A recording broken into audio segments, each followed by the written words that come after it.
So we're going to be testing our repair here for leaks, and if there are leaks, well, we're going to go hunting for them. So the way this works is there's a water column in here. All right. This is open to atmosphere, this end, and we have it filled up with water. You want to try to keep this flat.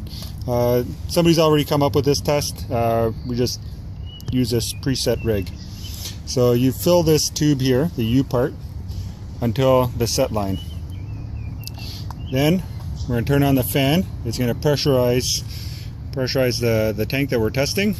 And because it's pressurized and the atmosphere is lower than whatever pressure we're putting in there, the water column is going to start rising here. We're going to raise it pretty high. And we're going to turn off the fan, or at least turn off the valve that's coming off the fan, blowing the air into the tank. And the water column will suddenly drop. But hopefully it drops until about here, and then it slowly starts to go down. As it passes the start line, we're going to start a timer, and it's got to reach to the pass-fail line in 30 seconds or more. If it gets there before 30 seconds, it's a fail.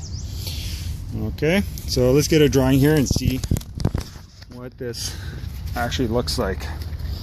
So here is the tank that we're testing.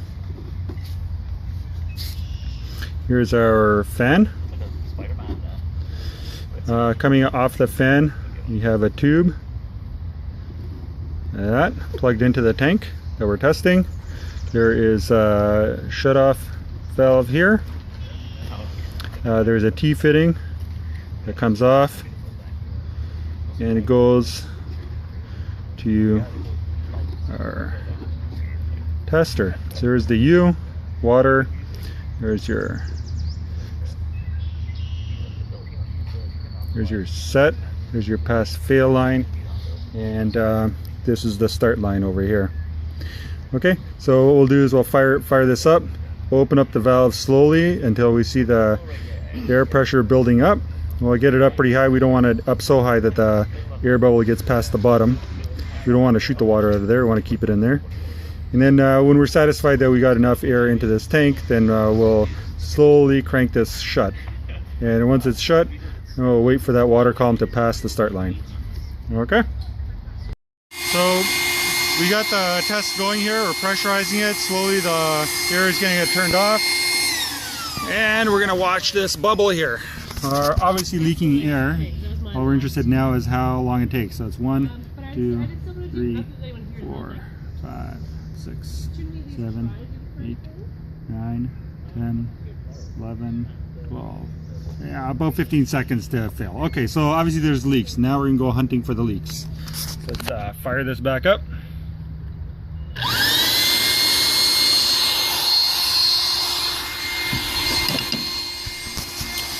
We have a bottle here.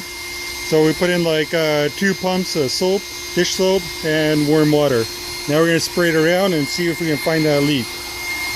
So this is the repair that we did, and all in this area, it looks pretty good. No leaks. Not even around this red gasket there. That's part of the test rig. Yeah, it likes to leak out of there sometimes too.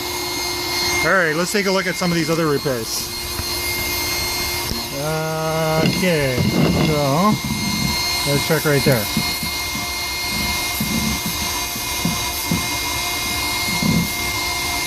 Okay, so we got a little bit of a leak right there.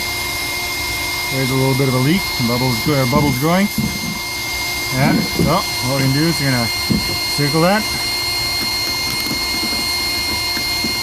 And put a date on it.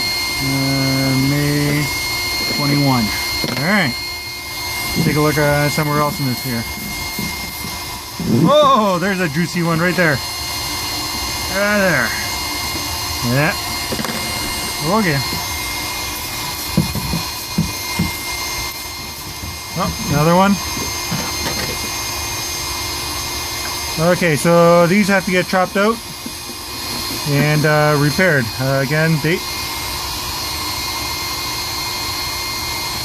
Alright. Continue looking across here.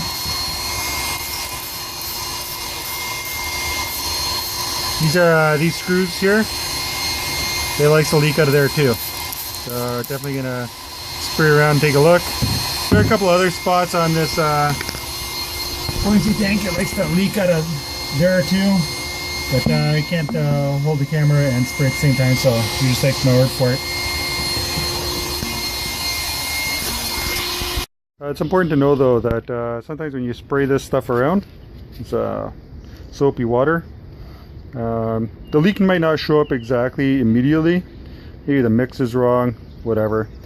So it's a good idea to have somebody else following behind you, and as you're spraying and checking, they'll hang back a little bit and keep an eye behind you, make sure that you didn't miss anything. All right.